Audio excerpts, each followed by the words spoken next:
এখন সূর্য নিজেই ট্রান্সফর্ম হয়ে মকর রাশিতে যাচ্ছে মকর সংক্রান্তির মাধ্যমে।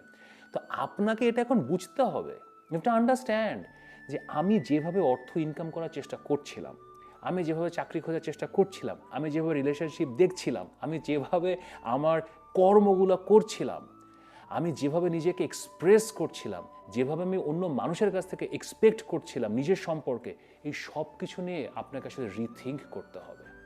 এখন আপনার রিথিঙ্ক যদি আপনি না করেন তাহলে কি হবে?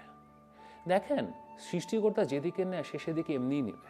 কিন্তু আপনি যদি নিজে থেকে এখন এই জানুয়ারি মাসে যেই প্রথম ঘর থেকে দ্বিতীয় ঘরে এনার্জিটা শিফট করছে, এবং আপনার এই যে সূর্যের যে জার্নিটা, এই জার্নিটার সাথে আপনি যদি নিজে একাত্মতা পোষণ করেন এবং নিজের প্রচেষ্টাগুলোকে একটু চেঞ্জ করেন, তাহলে আপনার সাকসেসটা আরও এক্সপারডাইট করবে, আরও তাড়াতাড়ি হবে, এবং আপনার নতুন বিজয়ের সূচনাটা এখনই হবে, or it will take longer.